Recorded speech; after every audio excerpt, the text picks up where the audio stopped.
We need to talk about Queensboro. When you're building your brand, every detail matters, including what you wear.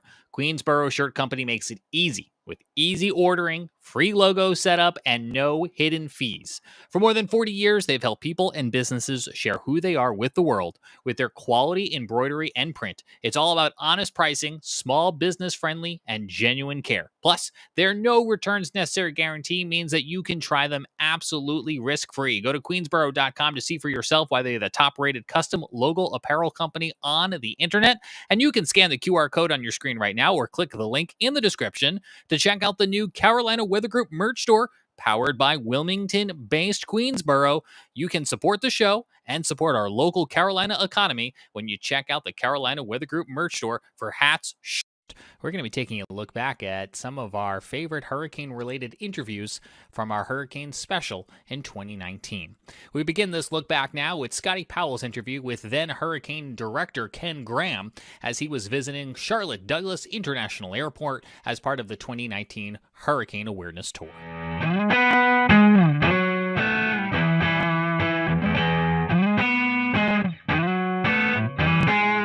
We are headed to Charlotte, North Carolina today to take part in the Hurricane Awareness Tour. Evan? Yep. Hurricane Hunter is going to be there along with several meteorologists from the National Hurricane Center.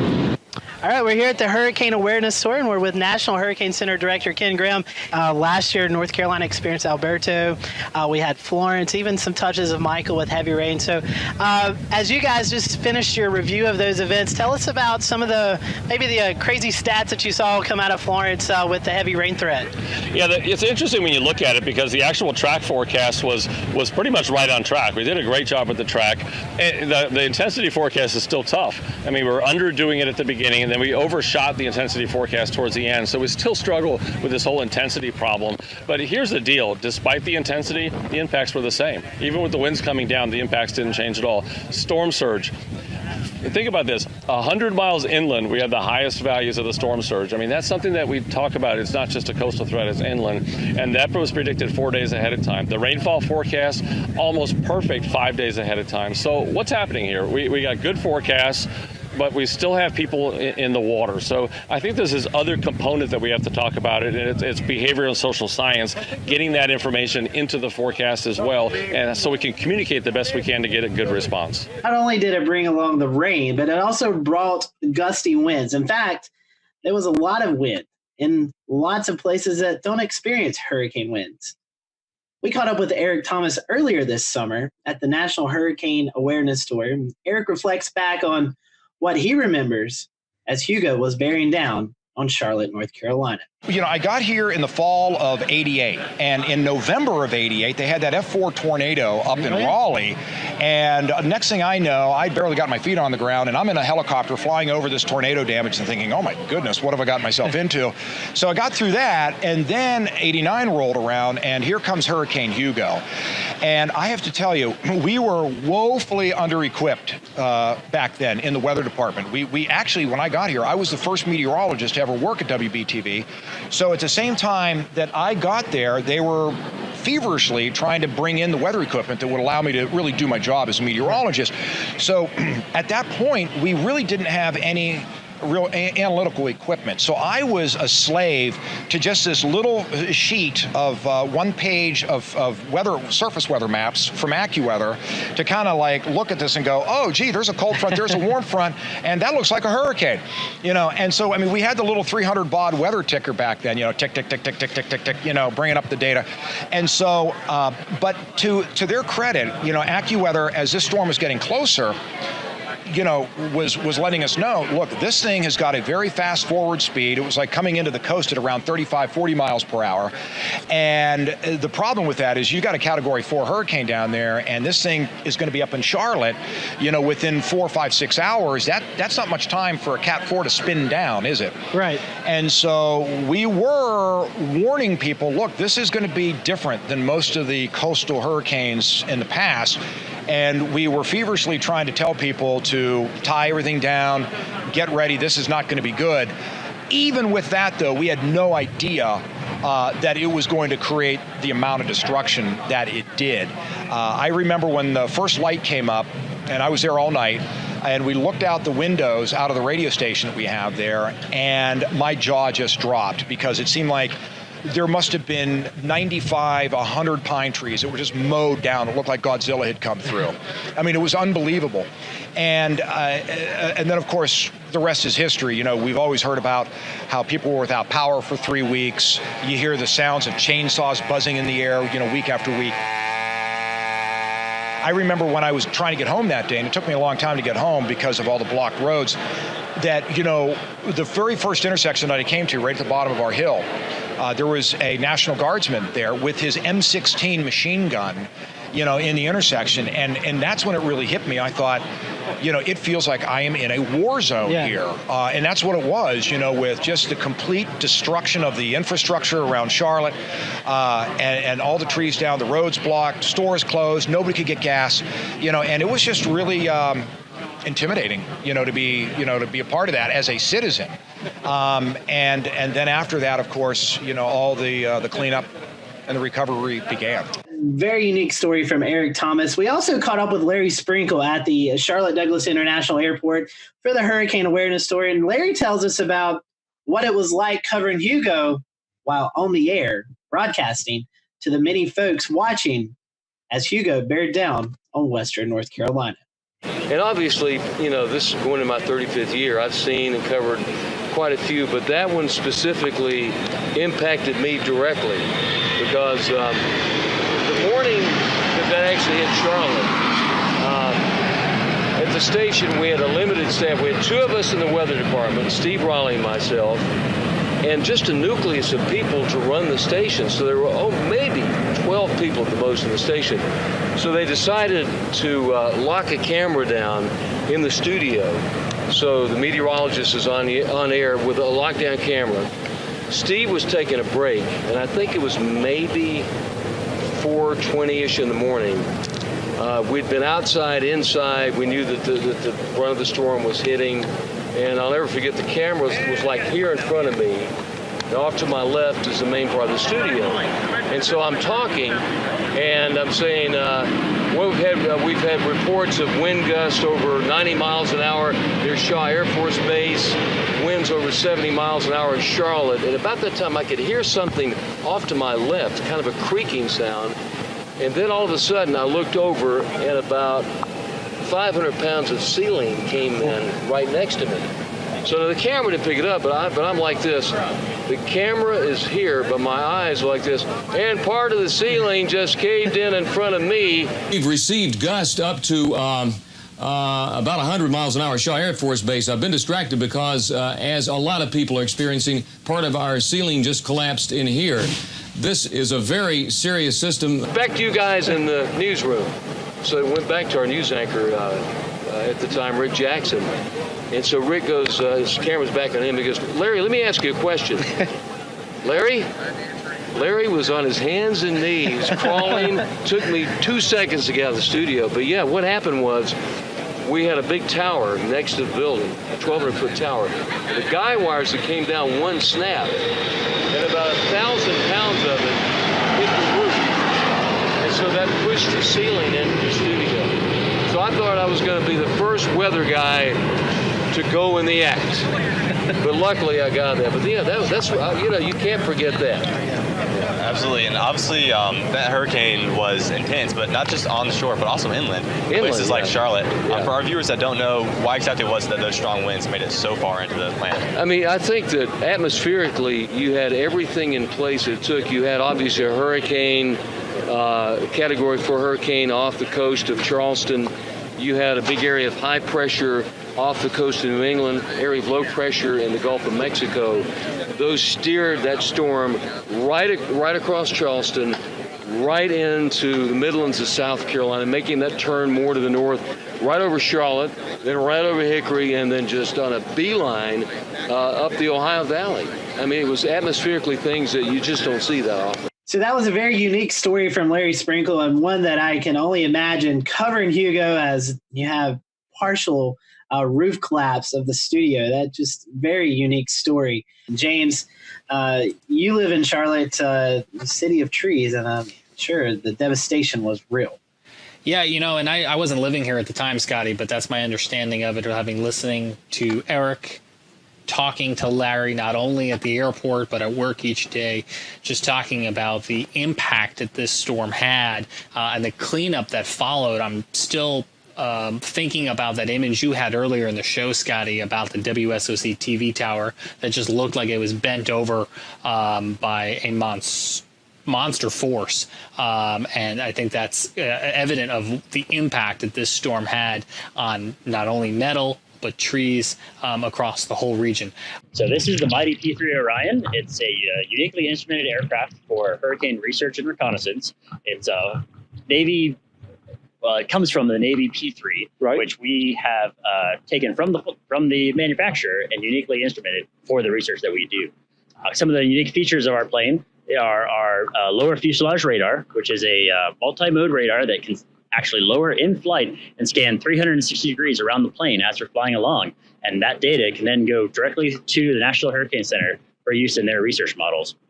In addition to that, on the tail, we have the tail Doppler radar, which is a unique radar that actually scans vertically 360 degrees and takes a slice of the storm as we're flying through, both before and after the plane. So by taking 2 scans, it actually allows us to do a 3-dimensional view of that storm as we're flying through it and measure those updrafts and downdrafts of the storm and measure those dynamics, which goes towards predicting the strengthening or weakening of that storm. That's awesome, man. How many of these do you guys have in your fleet? We have 2 P3s. This one's Kermit the Frog, and his partner, Miss Piggy, is at home getting ready for the hurricane season.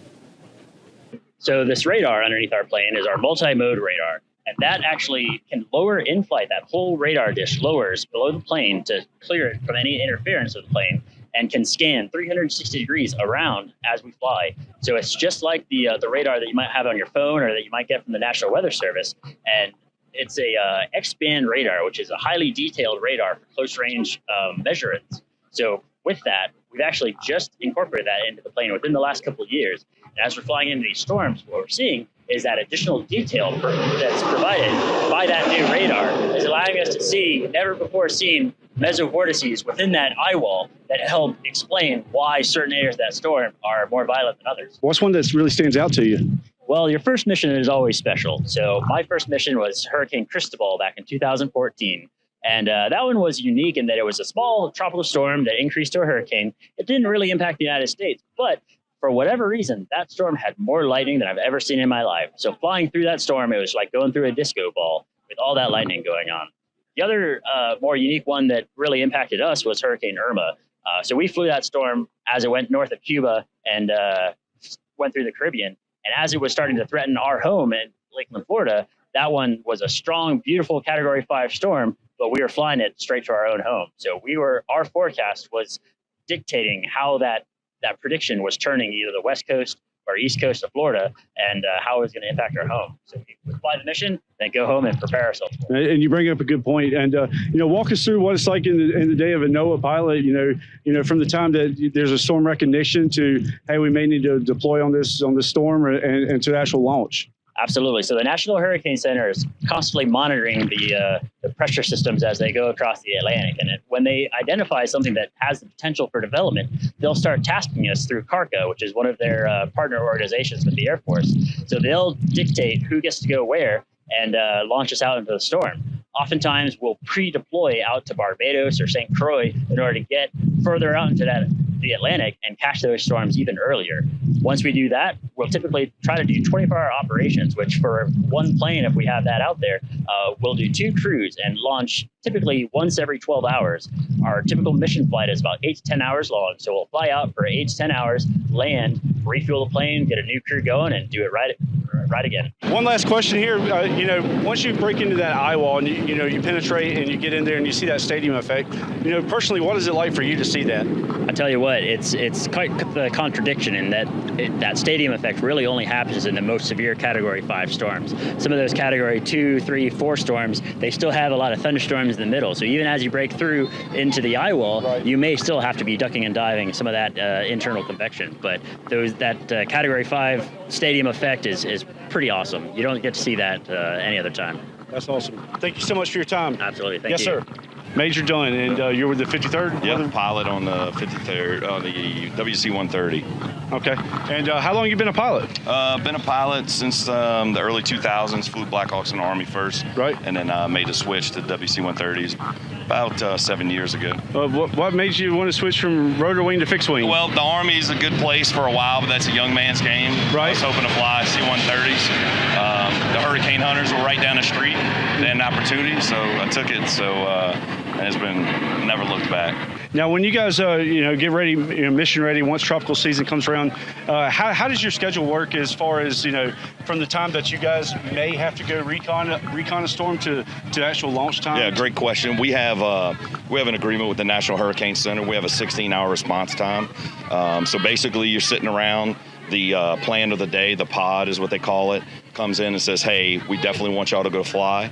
So depending on where the storm is, we're taking off and going to fly it that very next day, and we'll fly it till the storm dies out. If it's in Hawaii, that obviously takes a couple of more days to get there. So they'll usually give us a couple of days response time. We definitely want you to get out there, and we'll load 3 airplanes, crews, and people and go. But it happens pretty quick. If you've never seen it, new people that'll come in, it looks like mass chaos and doesn't look very organized, but it seems to work. It's just how it is. Now, your average missions that you fly, I know that's going to be really dependent on where the storm is, but you go out to the Caribbean or something. Walk us through one of those missions. Yeah, time-wise. So a mission, the average mission is about 9 to 10 hours, depending on how far it is away. So we'll just use flying in. Let's use Hurricane Florence that came through last year. We moved to Savannah with 3 aircraft crews, and we were hitting the storm when it was about 6 hours away. So basically 5.5 hours to get there, a couple hours, and then fly back. So those missions were long, 12, 13 hours. So as it moves in, you can stay in a storm environment longer. Hurricane Florence, when it was hitting the coast, I flew it for about 7 hours on my last flight. As it was making landfall, they were concerned about how strong the wind was on the backside, so we continued to fly it all the way. Right. Now for Florence, were you guys launching from Bermuda or Savannah? Florence. So for Hurricane Florence, we moved to Savannah, so we started flying immediately off of Savannah. We knew, they basically, as soon as we flew it the first time, they made a projection, I think within 10 miles, they knew where it was going to hit. Wow. It's pretty accurate. That's incredible. Yeah. Now tell, for some of the viewers that don't really know a whole lot about airplanes, about your aircraft here. Yeah, so this is a WC-130J, C-130 coming off the assembly line. We add a few things to it, little pieces of equipment that make it a W. It's a big tank. The J variant is an upgrade. If you can see the props, these props, 6-bladed props. If you'll look at the NOAA plane later, it still has the 4 boat paddle props. Upgraded engines, 4,700 horsepower per engine, a lot of thrust. We can take off 165,000 pounds. If war was going on, the president could waive it to 175,000. So a lot of weight can come off of this aircraft. We normally fly around topped off on gas, close to 60,000 pounds, which give us a max loitering time and a little slop on each side. So we have to be super precise on our flight. Now, does the Hercules have air-to-air refuel capability? No, thank God it doesn't, because if our aircraft did, they want us to air-to-air refuel, and we would never land. I understand that. As far as some of the weather systems that you may have on board. Yeah, so the biggest thing for us, other than the meteorologists, them being the weather weapon, I'm gonna start calling them a weather weapon, but those guys themselves interpreting the weather and sending it back to the National Hurricane Center. We use a drop sign. Basically, a sign falls from the bottom of the aircraft about 2,500 feet a minute, and as it's falling, it's getting temperature, dew point, wind speeds, big thing. Pressure is the real big thing, and as it falls, it goes all the way to surface, and it's sending information back. That's our go-to ticket. We have a couple of other instruments. The Smurf. I can lie to you, it's the Smurf. It's the Step Meteor. Yeah, it has a long acronym. It was built in Massachusetts by some really smart guys. But it's actually looking at waves and as they crash, and it's measuring temperature and gives us a wind speed. Really upper level cerebral stuff. Right. That's and let you guys see what it is that I'm experiencing. Trying to get a direct measurement with a handheld Kestrel anemometer here. We'll see what we can pick up, but and there goes change. When a tornado warns south, came through the neighborhood and it brought down several large pines, just like the one you're seeing right here behind me. To give you a sense of what the aftermath of storm damage smells like, it smells very heavily of pine and also sounds like chainsaws. We have another tree down here. This one just barely missing this brick home. Down here. I mean, this is incredible. Let me turn the camera around. Get us back into kind of a dry view. And I get up here, and all of a sudden the storm surge started. And all of a sudden, I ended up with about 4 feet of water. I'm Scotty Powell here reporting just outside of Sparta, North Carolina, where you've seen a lot of the earthquake damage. Again, a 5.1 magnitude earthquake rocked Sparta, North Carolina earlier this morning, just after 8 a.m. If you go look at the footing of that, you'll see where it was a twist. Very severe wind that caused these structures. From Gaston County to back here in Mecklenburg County, those were just 2 of the tornado warnings that were issued here for the greater Charlotte area. I'm not one for hyperbole, but it's countless at this point. There's trees on houses, there's a lot of roads that are blocked. We're just trying to get cleaned up so people can get through. Have you ever seen the Dan River like this before? No, not that I can recall. I mean, I've seen it fairly flooded before, but I've never seen it to where we're now kind of asking ourselves, okay, a couple more feet and it might get over those bridges.